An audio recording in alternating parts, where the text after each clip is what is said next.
Karibu Songwe TV1 kutazama kipindi cha Saa ya Ufunuo kinachorushwa kila siku saa 2 kamili usiku mpaka saa 3 kamili usiku. Ukitaka kuhubiri nasi tupigie kwa namba 0622010846. Sisi ni Songwe TV1, tunamhubiri Kristo, hatubagui dhehebu. Karibu kutazama Saa ya Ufunuo. Mwambie Yesu niguse. Mwambie Yesu niguse. Mwambie Yesu niguse. Mwambie Yesu niguse. Bwana usinipite. Na ni mtumishi wa Mungu ambaye niko mkoa wa Songwe. Bwana Yesu asifiwe. Na tunamshukuru Mungu sana kwa jinsi ambavyo ametupa nafasi hasa ya kukufundisha wewe mtazamaji wetu wa Songwe TV ili uweze kupata kile ambacho unahitaji kuongezewa hasa kwenye neno la Mungu. Bwana Yesu asifiwe. Tuombe. Mungu wetu mtakatifu, muumba mbingu na nchi, tunakuinua mfalme, tunakuinua simba kabila la Yuda. Wewe ni baba yetu, wewe ni mwaminifu. Asante kwa ajili ya ratiba hii ambayo Baba umetupa kipindi hiki tayari kwa ajili ya kuipandia madhabahu yako mahali hapa. Jina lako lihimidiwe, Bwana wa majeshi mtakatifu.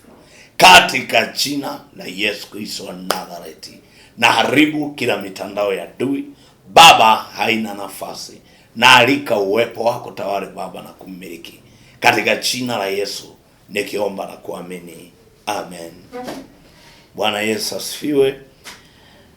Kati ya kitu ambacho unahitaji kujua, nimesema mimi ni mwalimu na ninaitwa Yeremia Ebeneza Mwaigaga. Mimi ni mwalimu wa neno la Mungu.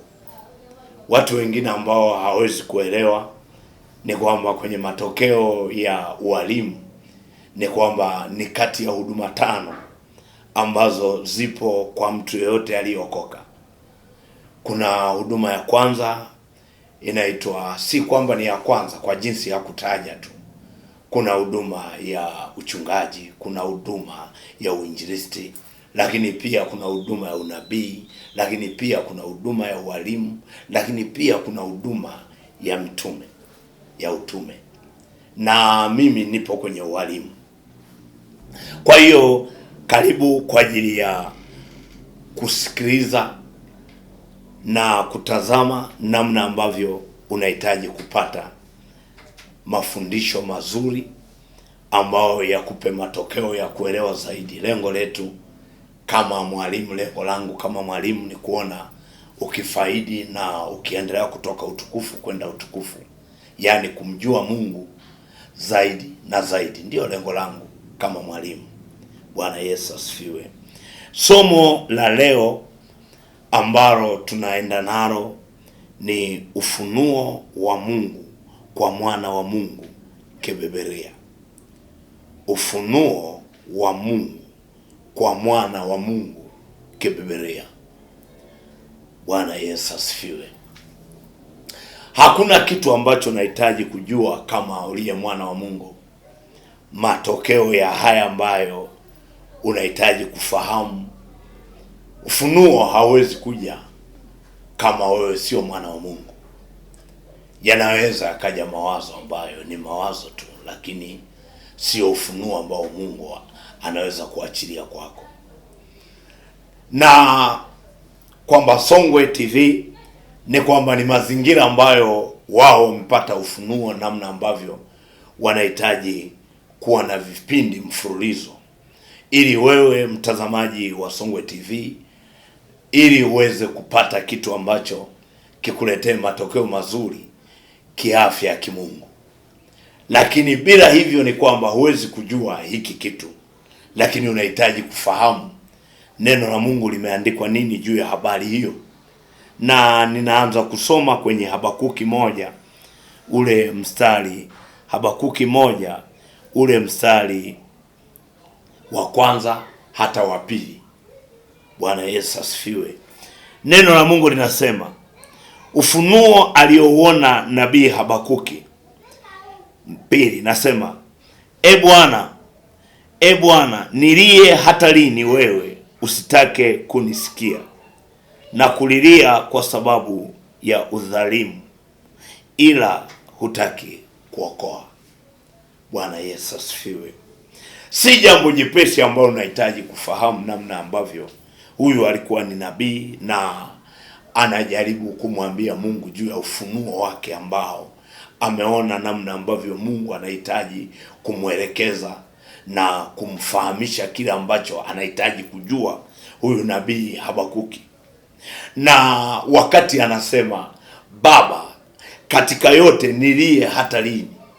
Kwa jinsi ambavyo nimeona ufunuo ambao ndani yangu unahitaji nitembee kwenye ufunuo huo, kwa sababu ufunuo unajifunua vile ambavyo unahitaji kujifunua kwako, namna ambavyo wewe ni nani.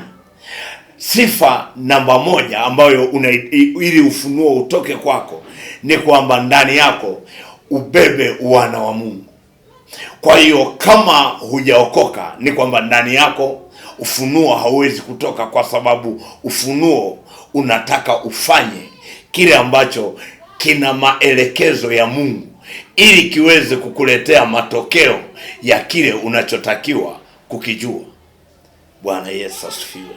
Lakini kama wewe sio mwana wa Mungu ama hujaokoka, ni kwamba ndani yako ufunuo hauwezi kutoka, kwa sababu ufunuo unategemea namna ambavyo ulivyo. Wewe ni nani ndani ya Mungu?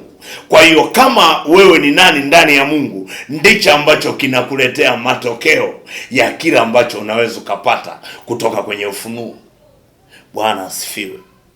Mwingine hawezi kunielewa, lakini ufunuo una matokeo mazuri ambayo Mungu anajifunua saa hiyo ili aweze kukutendea kile ambacho anahitaji kutenda kwake, kwa sababu anahitaji kutenda kwake ili kidhihirike kwako, kwa kuwa kitakuja na mfumo mzima ambao ni ufunuo.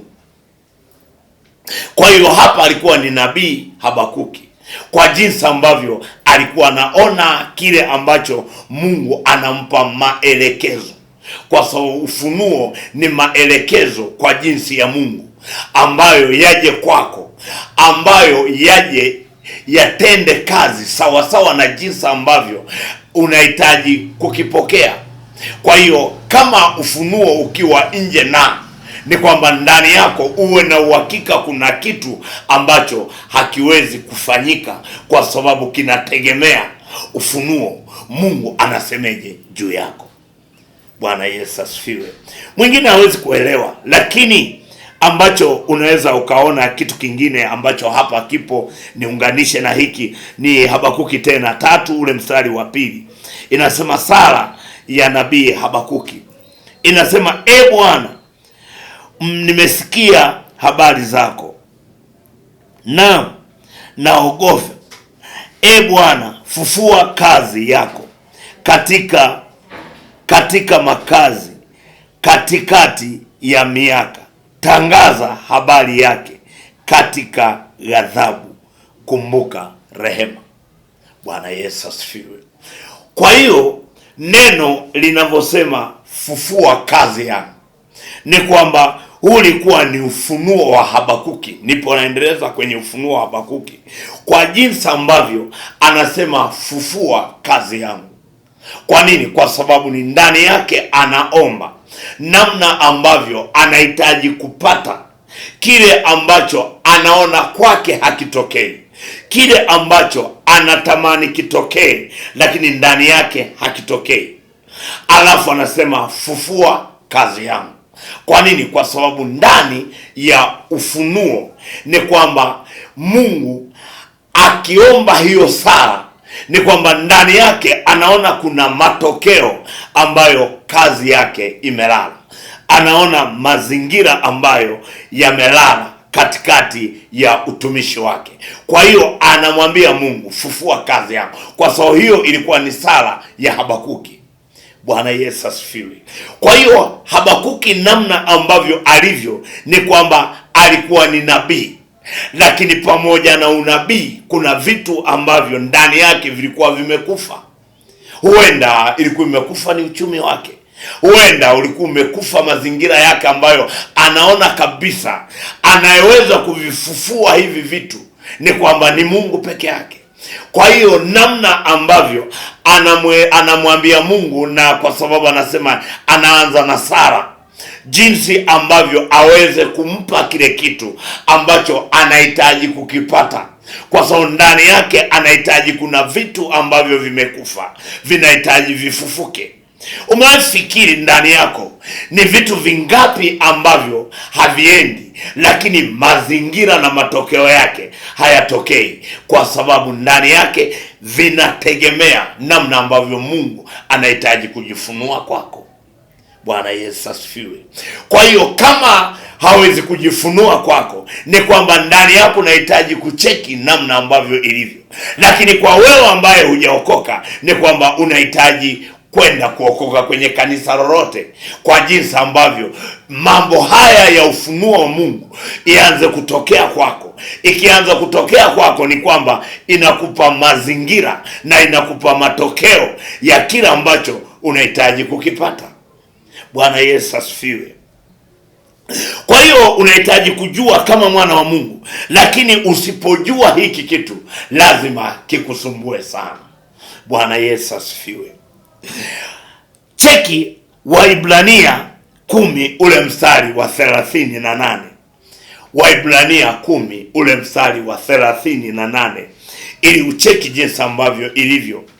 Neno la Mungu linasema, lakini mwenye haki wangu ataishi kwa imani, naye akisitasita, roho yangu haina furaha naye. Bwana Yesu asifiwe. Kwa sababu ndani ya mtu, Mungu anachotafuta kwa mtu ni namna ambavyo huwezi kusita kwake, huwezi kuona shida kwake, namna ambavyo anavyokupa maelekezo ya ufunuo kwako, nini kitendeke, nini kifanyike. Kwa hiyo kama hawezi kukupa mazingira ambayo ndani yake Mungu moyo wake hauna furaha na wewe, ni kwamba ndani yako utaona mazingira ambayo si mema sana kwako. Na tunavyozungumza au ninavyofundisha juu ya habari ya imani, neno inasema ukisitasita ndani yake, ni kwamba Mungu hawezi kuleta kile ambacho kinaitwa ufunuo kwako. Kwa hiyo kama hawezi kuleta ufunuo kwako, ni kwamba uwe na uhakika mambo yako, uwe na uhakika kazi yako, uwe na uhakika namna ambavyo unahitaji kuomba, namna ambavyo unahitaji kufanya, ni kwamba hakiwezi kufanyika, kwa kuwa ndani yako Mungu anategemea maelekezo. Bwana asifiwe. Bwana Yesu asifiwe. Mwingine hawezi kuelewa, lakini tuna matokeo mengi ambayo Mungu anatupa maelekezo ambayo tunayatendea kazi, kwa kuwa yale maelekezo yamebeba ufunuo. Bwana asifiwe. Mwingine haelewi. Neno la Mungu liko hivi, ya Mungu yuko hivi, ni kwamba akikupa kazi leo, iombe Tanzania, alafu ukasema siombi kwa sababu ni ufunuo aliyoleta kwako, iombe Tanzania au liombe kanisa au iombe vyovyote ambavyo atakavyokupa, alafu hujatekeleza kile ambacho anakupa, ni kwamba ndani yako kuna mazingira ambayo hutaanza kupata, kwa kuwa ndani ya kile anachokupa Mungu hukitekelezi.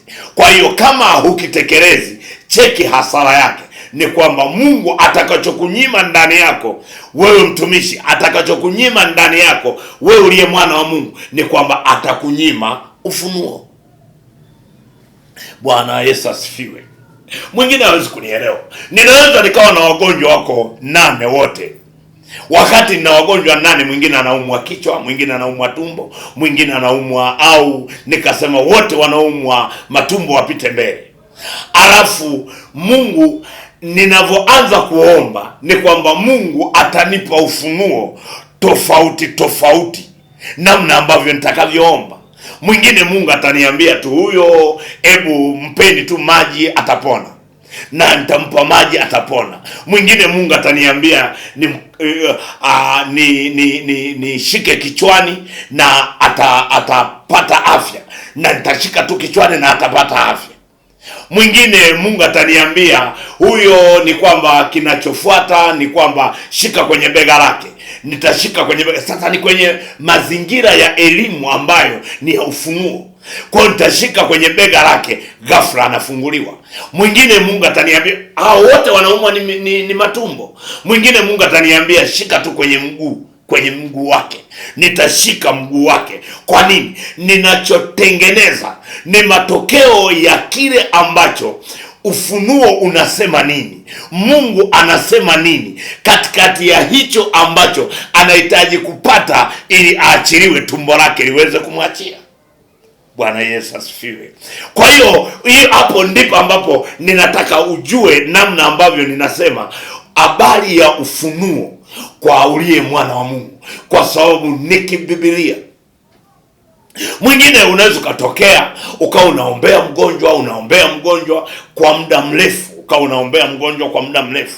Kwa nini? Kama ufunuo hautokei, ni kwamba mgonjwa hawezi kuondoka kwa jinsi ambavyo unahitaji wewe saa nyingine aachiliwe uponyaji. Lakini wakati unaendelea kuomba, ndipo Mungu analeta ufunuo. Kwa hiyo akileta ufunuo, ndicho ambacho kinakuletea matokeo ya kile ambacho mtu anajisikia salama. Kwa nini? Kwa sababu ndani ya ufunuo kuna matokeo ambayo yana ladha tamu. Ndani ya matokeo ya ufunuo yana kitu ambacho ni favor, ambacho ni kiko true, kiko safi, kinaleta matokeo ya kile ambacho maana mwenye ufunuo amesema. Bwana Yesu asifiwe. Mwingine haelewi. Unajua, lazima ufahamu hiki kitu. Usipofahamu hiki kitu, kitakutesa sana kwenye utumishi wako. Bwana Yesu asifiwe. Mwingine haelewi. Hata kwenye biashara, lazima Mungu, unavyomuomba Mungu, unataka wewe uwe na biashara, uwe mfanya biashara au mtumishi, jambo la kwanza Mungu atakaloachilia kwako ni ufunuo. Kwa hiyo akiachilia ufunuo, ndipo ufunuo ule unajifunua. Ndipo unaona, kumbe sihitaji kuuza maembe, nahitaji kuuza machungwa. Kumbe sihitaji kuuza machungwa, nahitaji kuuza nyama. Kumbe sihitaji kuuza nyama, nahitaji kuuza nguo za dukani. Kumbe sihitaji kuuza nguo za dukani, nahitaji kuuza hardware, spea za magari. Bwana Yesu asifiwe. Lakini ukikosa kwenye ufunuo, ni kwamba ndani yako una shida ambayo unahitaji kutengeneza na kutafuta uso wa Mungu, namna ambavyo unahitaji kuenenda. Uwe na uhakika kwenye matokeo ya ufunuo hayawezi kutokea kwako, kwa kuwa ndani ya ufunuo kunategemea namna ambavyo nini ulichobeba kwako, nini ulichobeba kwenye utumishi wako. Kwa hiyo kama umeweka mazingira ambayo si safi, ni kwamba Mungu hawezi kujidhihirisha. Haijalishi kwamba unaenda kanisani. Kwenda kanisani unaweza ukaenda kusali, lakini hutaki kuokoka. Kwa hiyo uwe na uhakika ufunuo kwako hauwezi kutokea. Mwingine hawezi kunielewa watu wanavyosema ufunuo. Okay, tuweke kama saizi, kwa mfano, kama saizi ni muda wa kupanda. Mtu mwingine anasema sio muda wa kupanda, akataka kupanda mahindi mwezi wa 4. Uwe na uhakika, ina maana anaenda na kinyume na jinsi ambavyo ufunuo wa mahindi unatakiwa kuwa hivi, lakini anaenda kinyume na hii kwa kuwa hajaenda kwenye mfumo au kwenye nyakati. Bwana Yesu asifiwe. Bwana Yesu asifiwe. Na lazima mimi kama mwalimu unahitaji kujua, wewe ambaye unayenitazama, wewe ambaye unayeniangalia, kwa kuwa ndani yako ni kwamba kinachotaka kujidhihirisha kwako ni kwamba ni kile ambacho kumjua sana Mungu. Kwa kuwa Neno la Mungu kwenye Ayubu 22 ule mstari wa 21 inasema, mjue sana Mungu ili ndani yako kubebe amani. Mjue sana Mungu ili ndani yako kutengeneze matokeo ambayo yanakupa matokeo sahihi. Watu wengi wanashindwa kumjua Mungu, na ndio maana watu wengi hawawezi kuwa matajiri au hawawezi kuwa na matokeo ya kile ambacho Mungu anawaelekeza, kwa kuwa Mungu kazi yake kubwa ni kukudhihirishia kwenye ufunuo. Kwa hiyo akikudhihirishia kwenye ufunuo ni kwamba ndani yako anahitaji itende kazi katikati ya ufunuo, kwa jinsi ambavyo unahitaji kufahamu maana yake nini juu ya ufunuo. Bwana Yesu asifiwe. Ufunuo hauji kwa sababu unaenda kanisani. Ufunuo hauji kwa sababu unaomba sana. Ufunuo hauji kwa sababu wewe una cheo fulani. Ufunuo unakuja kwa sababu ya kile ambacho Mungu anataka kujidhihirisha kwenye ufunuo. Anataka kujidhihirisha kwenye matokeo ambayo ndani yako yanaleta matokeo ya kile ambacho unahitaji kukipata. Bwana Yesu asifiwe. Lakini kama huna ufunuo, ina maana uwe na uhakika mazingira yako yataishi kwa kukisia. Kwa hiyo yakikaa kwa kukisia, ni kwamba ndani yako kitakusumbua sana kama mwana wa Mungu. Bwana Yesu asifiwe. Bwana Yesu asifiwe. Umefikiri, cheki kwenye Marko 16 ule mstari wa 16 na 17. Marko 16 ule mstari wa 16 na 17. Neno la Mungu linasema, aminie na kubatizwa ataokoka, asiye amini atahukumiwa. Na ishara hizi zitafuatana pamoja nao hao waaminio, kwa jina langu watatoa pepo, watasema kwa lugha mpya. Bwana Yesu asifiwe. Yesu hazungumzi matokeo ya kila ambacho wewe ulivyo mtu. Yesu anazungumza matokeo ya kila ambacho kinahitaji ukipate, hasa kwenye kile ambacho anaeleza kwamba aminie na kubatizwa ataokoka. Lakini anasema akishaokoka, na ishara hizo zitafuatana pamoja na hao waaminio. Kwa hiyo kama umeamini na umeokoka, ni kwamba kati ya kitu ambacho kinahitaji kuonekana kwako ni kwamba ni ishara ambazo ndani yake, ukibandika mkono juu ya mgonjwa atapata afya. Ukibandika mkono juu ya mgonjwa ukimwombea anapata afya. Kwa nini anapata afya? Kwa jinsi ambavyo ilivyo, kwa jinsi ambavyo unahitaji kupata ile portion, kwa sababu ni mamlaka, kwa sababu ni uweza, kwa sababu ni nguvu, kwa sababu ni haki yako kuona wagonjwa wakipona. Ni haki yako kuona mapepo yakikimbia. Ni haki yako kuona magonjwa yakiachia wanaoumwa, kwa sababu hayo majini yataondoka. Lakini hayawezi kuondoka kwa kuwa tu wewe unaenda kanisani lakini hujaokoka. Kwa hiyo kama hujaokoka, ni kwamba hizi ishara haziwezi kuja kwako, kwa kuwa zinategemea kwamba wewe ni mwana wa Mungu. Kwa hiyo kama wewe ni mwana wa Mungu, ndizo ishara hizi zitafuatana pamoja na wewe. Bwana Yesu asifiwe. Kwa hiyo ukijua hicho kitu, ni kwamba ndani yako wewe uliokoka, ndani yako wewe ambaye hujaokoka, ni kwamba ni saa yako ambayo unaweza ukaenda kuokoka kwenye kanisa lote, ili ambalo linamtaja Bwana kuwa ni mwokozi wa maisha yako, ili Mungu aweze kukuwezesha na kukufanikisha katika kusimama, katika kutembea kwenye kile ambacho tumeagizwa na maandiko, tumeagizwa na neno la Mungu ambalo linaleta matokeo ya kile ambacho unahitaji kukipata. Bwana Yesu asifiwe. Kwa hiyo kama huwezi kufanya hivyo, Ni kwamba ndani yako utaenda kanisani, lakini hakuna magonjwa atakuwa anashinda nyumbani kwako. Utaenda kanisani, lakini mazingira yako ni magumu. Utaenda kanisani, hata fedha ya kutoa kwenye sadaka huna, alafu kijua ni matokeo ambayo hayo ndiyo yalivyo. Kumbe ungekaa kwenye nafasi ya Mungu, ungekaa kwenye nafasi ya uwani. Maana kama nasema wote waliompokea alifanya kuwa mwana wa Mungu.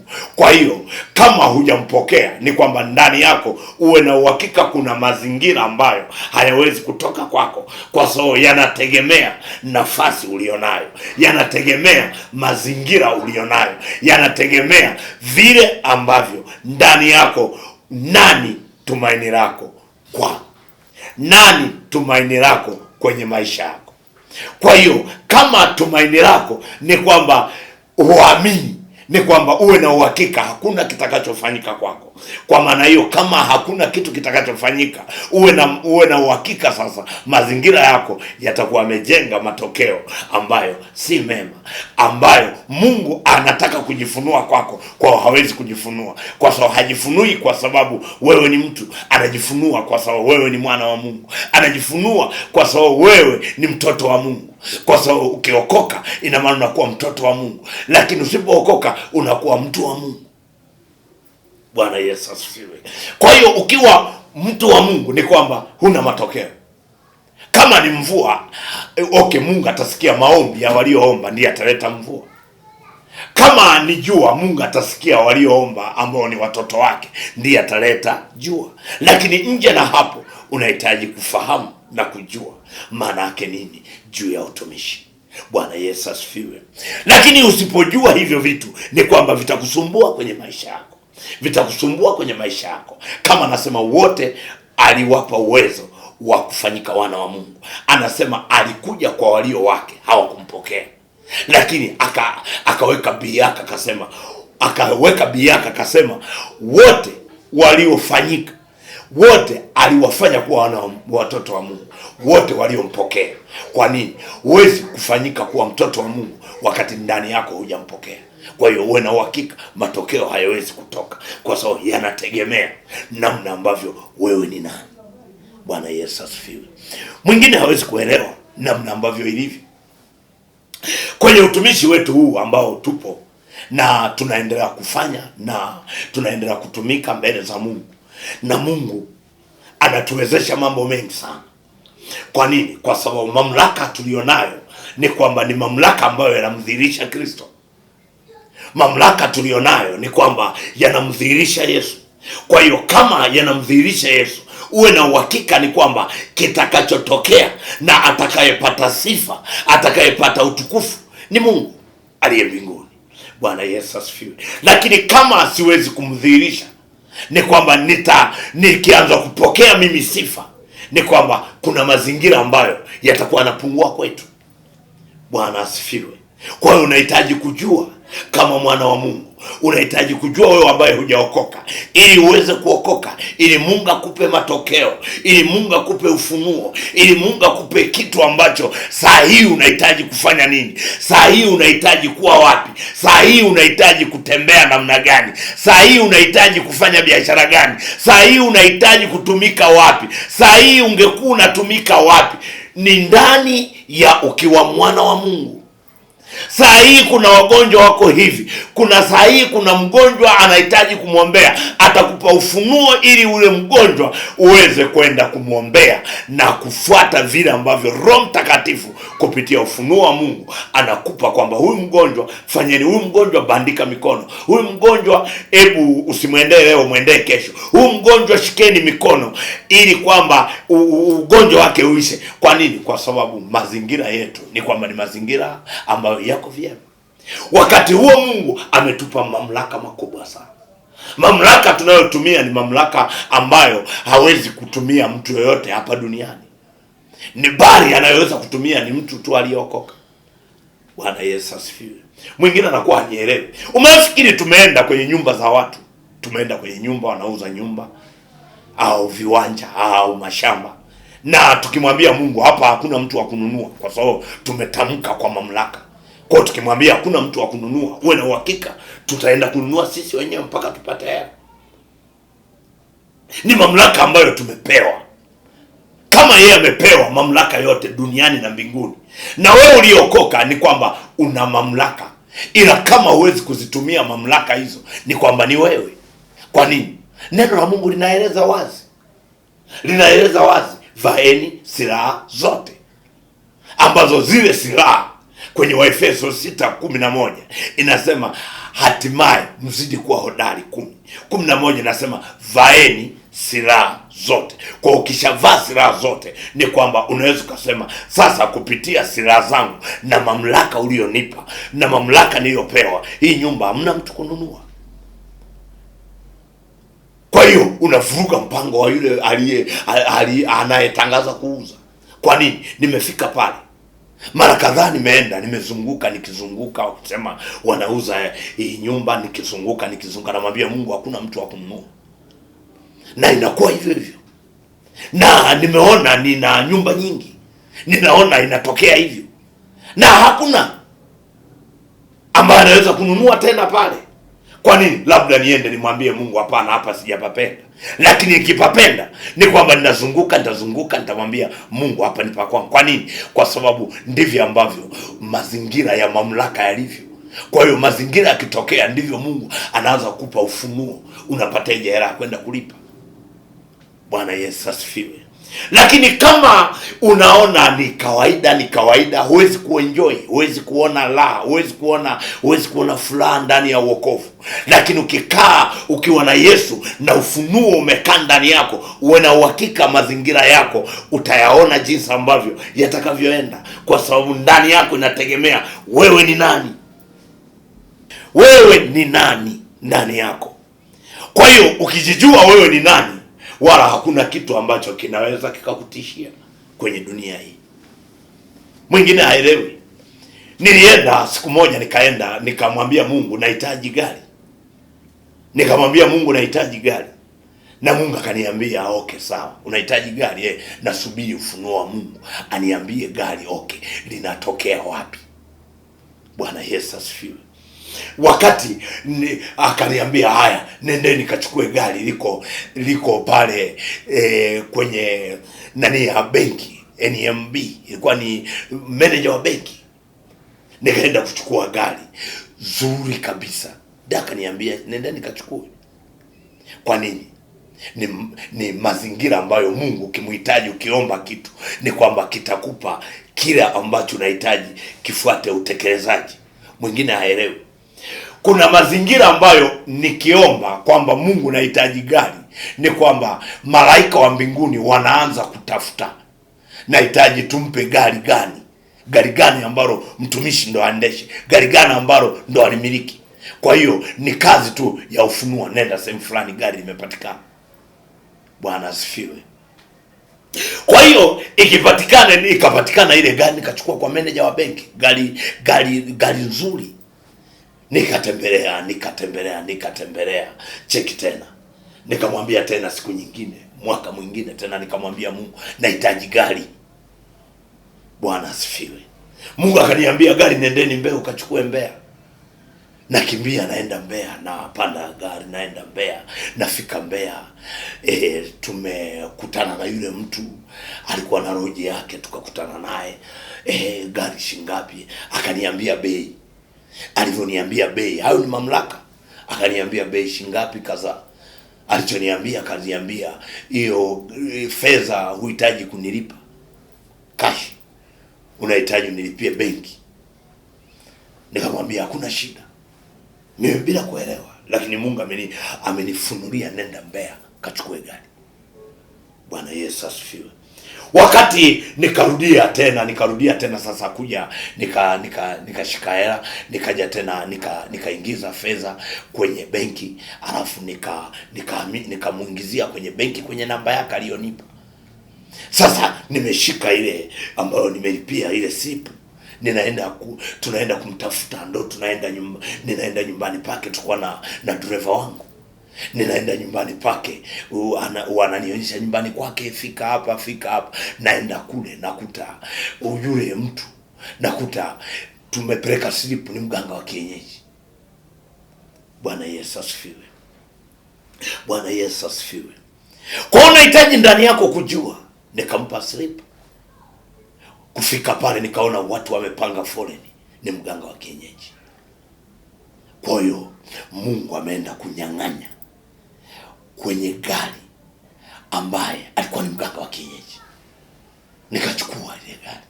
Limetumika kwenye kazi ya Mungu, limetumika kwenye kazi ya Mungu, limetumika kwenye kazi ya Mungu kuwabeba watumishi na kubeba mazingira yote. Lakini nachotaka kukwambia ni namna ambavyo ufunuo ulivyo, ni namna ambavyo unahitaji kujua wewe ni nani ndani ya Kristo.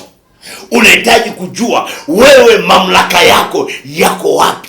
Kwa hiyo ndani ya mamlaka yanatengeneza, ambapo Mungu anatengeneza ufunuo ili akwambie wapi usikute fedha, wapi ufanye kazi gani, wapi tukalipa, tukaondoka, tukachukua gari kila sehemu, tukafungua wapi ambao kumebaki, kwani tukafungua toa tukakuta kuna sehemu vingine madawa, tukaenda nani, ikatumika kazi ya Mungu.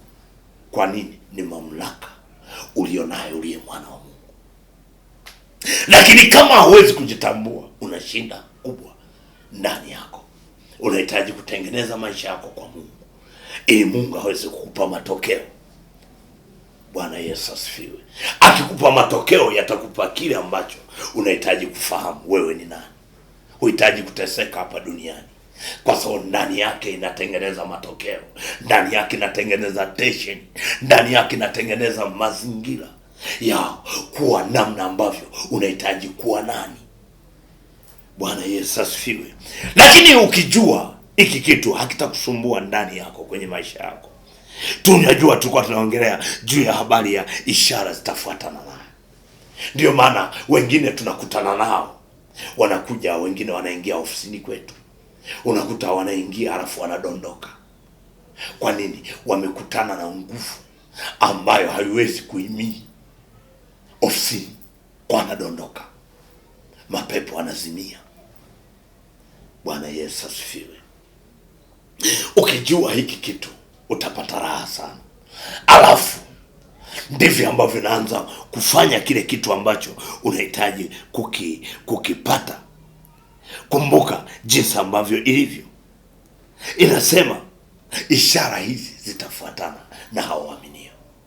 Kwa hiyo kama hujaamini, ufunuo hauwezi kuja kwako. Kama hujaokoka, ufunuo hauwezi kuja kwako. Kama unasali tu ili kwamba wakuone, ili kwamba tu wakakufungisha ndoa, ili tu kwamba mazingira yako ya kuona ni kama unaabudu pale, haikusaidii kwenye maisha. Mpaka uwe mwana wa Mungu, kubali kuokoka na kuwa mwana wa Mungu. La si hivyo itakusumbua sana. Bwana Yesu asifiwe. Bwana Yesu asifiwe. Lakini ukijua hiki kitu, unahitaji kufahamu maana yake nini juu ya jinsi ulivyo. Ukifahamu, hakitakuletea mazingira yote. Mwingine hanielewi. Uwe na uhakika kwenye utumishi wetu. Okay, Mungu anavyoniambia niende Mwanza nikatumike kwenye mkoa wa Mwanza, Mungu atanipa matokeo ya kwenye atanipa matokeo ya ufunuo, kwamba ufunuo wa kwenda Mwanza ni kwamba sadaka au fedha ya kusafiria hii hapa. Mwingine hawezi kunielewa. Siku moja Mungu akaniambia inatakiwa trip hii unasafiri unaenda Dar es Salaam, lazima upande ndege. Nikasema Mungu inakueje? Akasema utapanda ndege, utaenda na kurudi. Yaani kata tiketi ya ndege ya kwenda na kurudi. Bwana Yesu asifiwe. Umefikiri jinsi ilivyo raha kumsikiliza Roho wa Mungu na kumsikiliza Mungu, alafu Mungu anaachilia kwenye ufunuo wake jinsi ambavyo ilivyo. Umefikiri mimi nitapanda basi ili niende Dar es Salaam, lakini Mungu akaniambia inatakiwa upande ndege alafu kate tiketi ya kwenda na kurudi.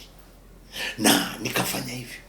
na Mungu akaniambia, akanielekeza namna ambavyo ilivyo, na nikapanda, nikatoka Songwe nikaenda Dar es Salaam, nikashuka na wakanipokea, na nikatoka tena kule nikafanya shughuli zangu za utumishi na shughuli za kijamii za kijamii, namna ambavyo ya hapa na pale na utumishi wangu, lakini nikarudi. Kwa nini? Nilitii kila ambacho Mungu anasema. Bwana Yesu asifiwe. Lakini ndani yako kama huwezi kujielewa, uwe na uhakika mazingira yako hayawezi kwenda sawa. Kwa nini watumishi wengi wamefeli? Wamefeli ni kwenye ufunuo. Kama kwenye utumishi wako hakuwezi kuwa na ufunuo, ni kwamba utaenda matokeo yako kwa kukisia. Cheki Habakuki alichokuwa anasema, Baba fufua kazi yangu, fufua kazi yangu. Ni kwamba huenda biashara yake imekuwa imegoma, huenda kazi zake za utumishi zilikuwa zimegoma, akasema fufua kazi za mikono yangu. Bwana Yesu asifiwe. Kwa ukijua hivi vitu havitakuletea shida ndani ya utumishi wako. Bwana Yesu asifiwe. Cheki kwenye Warumi 14, Warumi 8 ule mstari wa 14. Warumi 8 ule mstari wa 14. Cheki neno la Mungu linavyosema, kwa kuwa wote wanaoongozwa na Roho wa Mungu hao ndio wana wa Mungu. Kwa kuwa wote wanaoongozwa na Roho wa Mungu hao ndio wana wa Mungu. Bwana Yesu asifiwe. Lengo langu mimi kukufundisha wewe ambaye hujaokoka, wewe ambaye umeokoka, ni kuona ukiokoka alafu ukienjoy, ukikaa kwenye maisha haya ambayo yatakuletea matokeo ya kile ambacho ilivyo. Ni kwamba anasema wote wanaongozwa na Roho wa Mungu hao ndio wana wa Mungu. Kwa maana hiyo wote wanaongozwa na Roho wa Mungu hao ndio ufunuo ndani yao lazima utokee, kwamba leo unahitaji kufanya hivi, leo unahitaji kuombea hivi, leo unahitaji kuombea hiki, leo unahitaji kuombea Tanzania, leo unahitaji kuombea wazungu, leo unahitaji kuombea Tunduma, leo unahitaji kuombea Songwe. Ndio neno linasema wote wanaongozwa na Roho wa Mungu hao ndio wana wa Mungu. Kwa hiyo ina maana kama huwezi kuongozwa na Roho wa Mungu, ni kwamba ndani yako unapoteza sifa ya kuwa mwana wa Mungu, lakini pia unapoteza sifa ya ufunuo ambao unaweza kutokea. Maana Mungu wetu ambaye ni mwaminifu, Mungu wetu ni wa ufunuo. Mungu wetu ndiye ambaye anatufunulia, leo tufanye hiki, leo tufanye hiki, leo tuingie hiki, leo tuingie hiki. Sio makisio ya kwetu ambayo tunafanya ili kudhihirisha Mungu anachosema. Bwana Yesu asifiwe. Kwa hiyo unahitaji kujua sana namna ambavyo ilivyo kama mwana wa Mungu. Inasema wote wanaoongozwa na Roho wa Mungu hao ndio wana wa Mungu. Kwa hiyo ambao hawaongozi na Roho wa Mungu ni kwamba hao sio wana wa Mungu, lakini ni watu wa Mungu. Kwa hiyo wamepoteza sifa ya kuwa wana wa Mungu, ila wana sifa ya kuwa watu wa Mungu. Bwana Yesu asifiwe. Ambacho mtu mwingine hawezi kuelewa ni kwamba aliye mwana wa Mungu ndiye anayesikilizwa.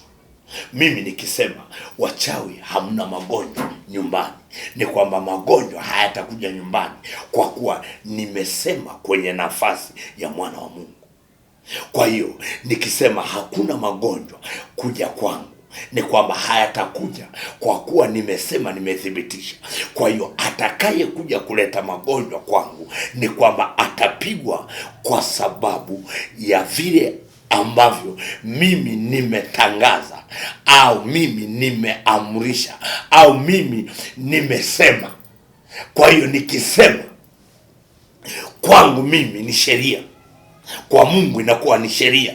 Kwa hiyo kama itakuwa ni sheria, ni kwamba atakayetaka kuleta magonjwa ni kwamba sheria atashughulikiwa na ikulu ya Baba, atashughulikiwa na Baba, atashughulikiwa na malaika, atashughulikiwa na jemedari wa vita, kwamba umeleta nini. Wakati Mwaigaga, wakati Yeremia Ebeneza Mwaigaga amekataa magonjwa kwake, kwa hiyo unaleteje magonjwa?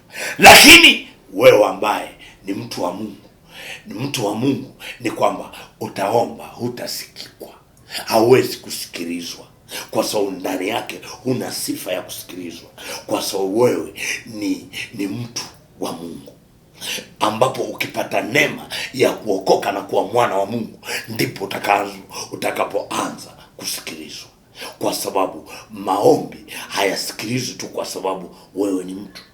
Maombi yanasikilizwa kwa sababu wewe ni mwana wa Mungu, yanasikilizwa kwa sababu wewe ni mtoto wa Mungu.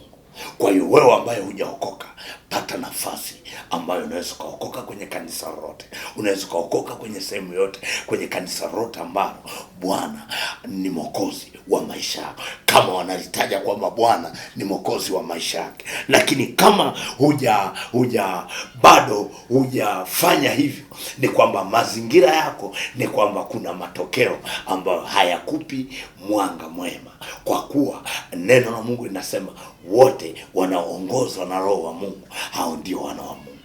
Bwana Yesu asifiwe. Kwa hiyo kama huwezi kuongozwa na Roho wa Mungu, ni kwamba ndani yako una mazingira ambayo huwezi kusikilizwa. Ndio maana watu wengi wanakuwa ni maskini, kwa kuwa hawasikilizwi. Kama wewe unaenda tu kanisani lakini husikilizwi, kama unaenda tu kanisani lakini umekataa kuokoka, kama umekataa kuwa mwana wa Mungu, ni kwamba ndani yako hakuna kitu kitakachotokea, kwa sababu ufunuo hauwezi kutokea, wala Mungu hawezi kusema na wewe kwenye ndoto, wala Mungu hawezi kusema, atasema na wewe kwenye ndoto, lakini namna ambavyo unaweza kupindua hawezi. Kwa nini? Kwa sababu inategemea nafasi ulionayo. Mwingine haelewi. Adam kwenye sura Mwanzo 3 ule mstari wa 9, Mungu anamuuliza Adam, uko wapi? Kwa nini? Adam alikuwa amepoteza kwenye nafasi aliyokuwa nayo. Ghafla Mungu anamuuliza uko wapi? Lakini Mungu alikuwa anamuona Adam, ila alikuwa anamuuliza uko wapi. Cheki Adam alichomjibu. Adam alikuwa anajibu, nimejificha. Wewe unafikiri ni wapi ambako unaweza kujificha alafu Mungu asikuone? Ni wapi ambako unaweza kukaa ambapo Mungu asikuone? Hakupo na hakipo. Unahitaji kufahamu. Kwa hiyo Adam alipoteza nafasi, ambayo nafasi ndiyo hiyo ambayo Mungu anataka kwenye nafasi yako akuachilie na ufunuo. Kwa hiyo bila ufunuo kwenye matokeo yako, ni kwamba ndani yako utapata shida, kwa kuwa ndani yako kunategemea namna ambavyo ulivyo na unatembeeje na uwepo wa Mungu, unatembeeje na nafasi ya Mungu, unatembeeje na kuongozwa na Roho wa Mungu, unatembeeje namna ambavyo ilivyo kwenye utumishi wako. Bwana Yesu asifiwe. Lakini kama huwezi kuelewa, uwe na uhakika mazingira yako yatakuwa magumu sana. Ndio maana watumishi wengi ni maskini. Na mimi simaanishi kwamba uwe maskini. Ndio maana elimu inakuja kwako kwamba inawezekana. Mwingine anasema, kwa nini mtumishi umesema hivi? Umefikiri namna ambavyo ukiingia baa, jinsi ambavyo magari yamejaa ya kifahari? Nenda kaangalie, kapite kwenye makanisa mbalimbali, ukacheki jinsi ambavyo ilivyo. Bwana Yesu asifiwe. Ndipo utakapotambua maana yake nini juu ya hiki ninachokisema, na maana yake nini juu ya hiki ambacho ninachokisema kwako, na ninachokisema namna ambavyo unahitaji kufahamu. Usipojua kitakusumbua sana hiki kitu, lakini ukikijua kitakupa raha sana, na kitakupa kutafakari namna ambavyo ilivyo. Kwa hiyo usipotafakari, ni kwamba shida kwako, utaletwa shida kwa jinsi ambavyo ulivyo. Bwana Yesu asifiwe. Kumbuka somo letu ni habari ya ufunuo. Mwingine haelewi, ni habari ya ufunuo wa Mungu kwa mwana wa Mungu.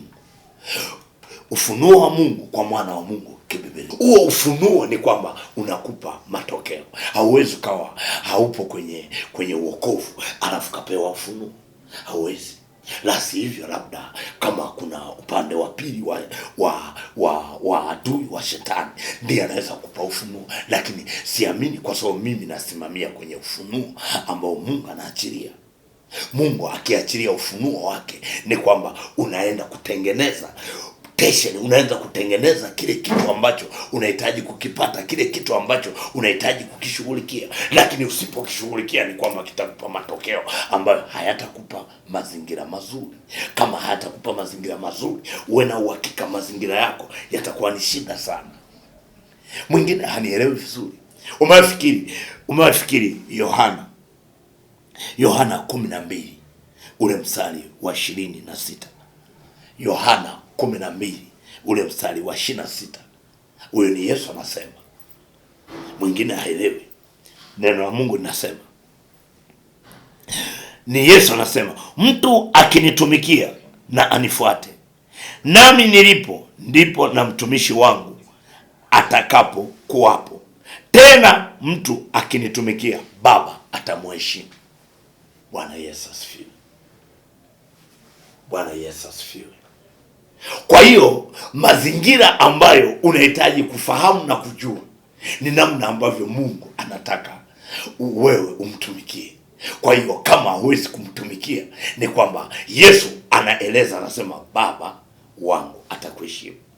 Kwa hiyo ndani ya kumtumikia Mungu atakuheshimu. Kukuheshimu kwake atakupa ufunuo.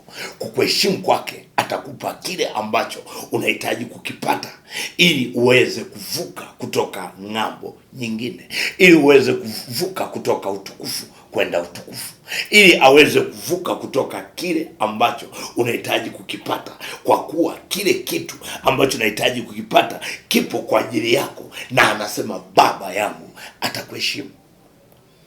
Bwana Yesu asifiwe. Umefikiri namna ambavyo Mungu anaeleza, alafu ndani yako hakuna heshima? Ndani yako hakuna heshima. Tunaalikwa sehemu mbalimbali, tunaalikwa serikalini kwa sababu ya utumishi wetu, kwa ajili ya kusimamia tu habari ya utumishi. Tunaalikwa na tunafanya hivi vitu, hatufanyi kwa jinsi ya sisi, lakini tunafanya kwa jinsi ya kama serikali inawakilisha kitu fulani. Watu unakuta huyu anawakilisha afya, huyu anawakilisha labda kilimo, huyu anawakilisha labda kitu fulani, lakini mimi ninamwakilisha Mungu. Ninaalikwa kwa ajili ya kumwakilisha Mungu, na ninafanya kile ambacho nimealikwa kumwakilisha Mungu. Kwa nini? Anasema Baba yangu atakuheshimu.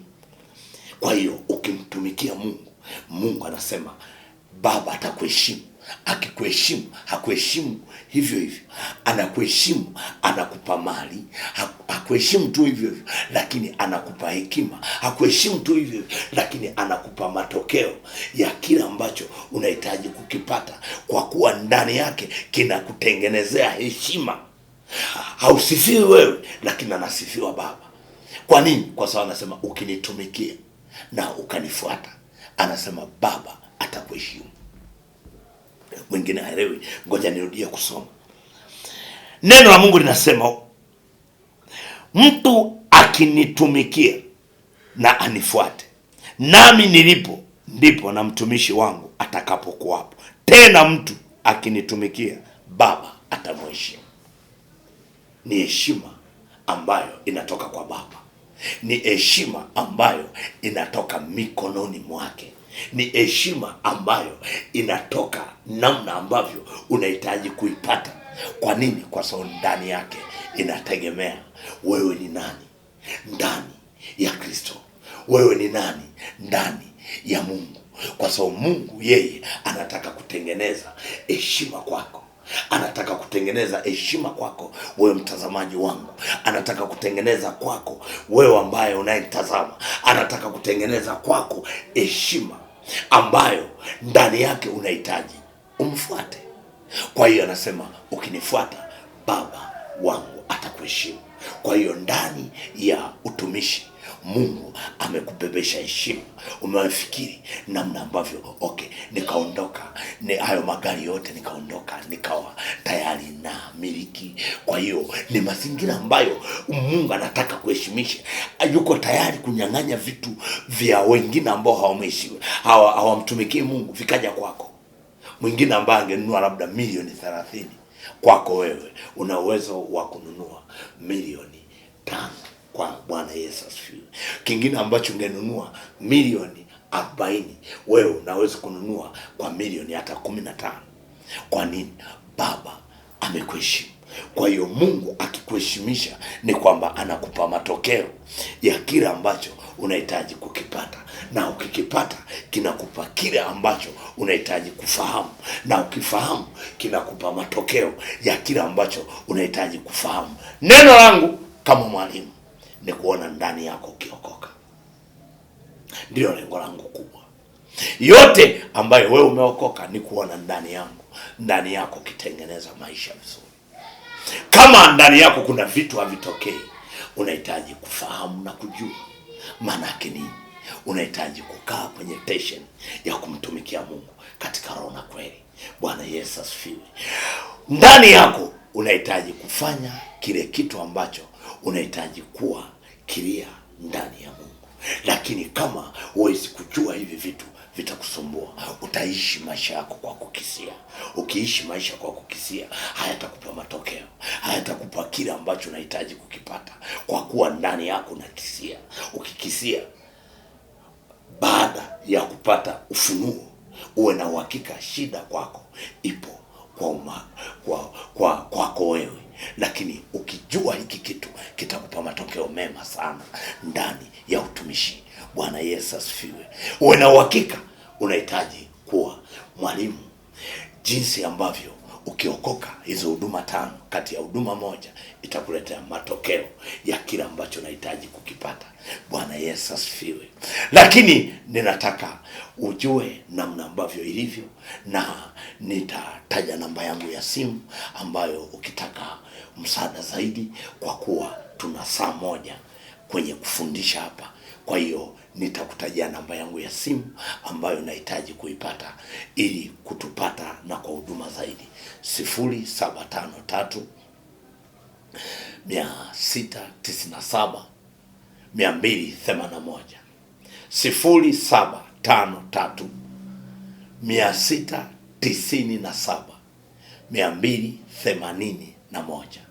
Hiyo ndiyo namba yangu ya simu. Mwalimu Yeremia Ebeneza Mwaigaga. Mungu wetu mtakatifu, uliye Mwokozi, uliye tumaini letu. Baba, ninakupenda, ndiyo maana kwako ninasema ndio. Hatuna mwingine aliye kama wewe. Wewe ni Ebeneza, mwaminifu, tumaini letu. Mwezeshe Baba huyu mtazamaji wangu, namna ambavyo anapata kitu ambacho unahitaji kumpa kwenye mtazamaji wangu wa Songwe TV, na kuhitaji Roho Mtakatifu usimpungukie. Mjalize, mpe hekima, mpe namna ya ufunuo ambayo ufunuo hautokei, Baba uanze kutokea sawa sawa na jinsi ambavyo Baba anahitaji kupata kile ambacho Baba umekusudia kwake, katika jina la Yesu Kristo wa Nazareti. Roho za adui Baba hazina nafasi, na pangua hiyo mitandao ya adui Baba, haina nafasi. Na arika uwepo wako na nguvu na mamlaka yako. Rabokosika rikiri andarabokori ya masaka, katika jina la Yesu Kristo wa Nazareti. Nguvu za giza toka kwa jina la Yesu, toka kwa jina la Yesu. Natangaza mamlaka na nguvu zako katika jina la Yesu Kristo wa Nazareti. Tawala Jehova mwaminifu, uliye Bwana, uliye Mwokozi wangu, katika jina la Yesu Kristo wa Nazareti. Uwezo wako na nguvu na mamlaka yako, pokea heshima, pokea adhama kwenye kiti chako cha enzi. Mwaminifu, nikiomba na kuamini haya ni kwa uweza wako, katika jina la Yesu. Yote mtazamaji huyu wa Songwe TV Baba kapate neema yako, ili Baba kaweze kukua na katika kukujua zaidi na zaidi juu ya ufunuo huu, ili uweze Baba kumpata ndani yake, katika jina la Yesu Kristo wa Nazareti. Pokea heshima, pokea matukuzo, heshima na adhama ni kwako. Walio wagonjwa natangaza kufunguliwa kwao, walio wagonjwa natangaza kufunguliwa kwao, katika jina la Yesu. Damu ya msalaba ipite, damu ya Yesu ipite, damu ya Yesu ipite Baba, ambao wajaokoka wapate kuokolewa kupitia jina la Yesu Kristo wa Nazareti, jina lipitalo majina yote. Pokea heshima, pokea adhama kwenye kiti chako cha enzi. nikiomba Baba na kuamini yote haya ni kwa uweza wako, katika jina la Yesu Kristo wa Nazareti. Tawala Baba na kumiliki. Natangaza uponyaji juu ya wagonjwa wote, natangaza uponyaji juu ya wote wenye shida mbalimbali ambazo Baba, zingine kwenye ndoa, zingine kwenye uchumi. Natangaza uweza wako Baba uachiliwe juu yao kwa jina la Yesu nikiomba na kuamini. Asante mwaminifu, wewe ambaye ni Baba, wewe ambaye ni tumaini langu. Hakuna aliye kama wewe. Narudisha utukufu, heshima na adhama ni kwako, tumaini letu, katika jina la Yesu Kristo wa Nazareti. Heshima na adhama ni kwako, tumaini letu. Narudisha kwako utukufu na heshima ni kwako, uliye mwema, kwa jina la Yesu. Amen. Isaya maombi. Mwadhimishe Bwana. Karibu Songwe TV 1 kutazama kipindi cha Saa ya Ufunuo kinachorushwa kila siku saa 2 kamili usiku mpaka saa 3 kamili usiku. Ukitaka kuhubiri nasi, tupigie kwa namba 0622010846. Sisi ni Songwe TV 1, tunamhubiri Kristo, hatubagui dhehebu. Karibu kutazama Saa ya Ufunuo. Mwambie Yesu niguse. Mwambie Yesu niguse. Mwambie Yesu niguse. Mwambie Yesu niguse. Bwana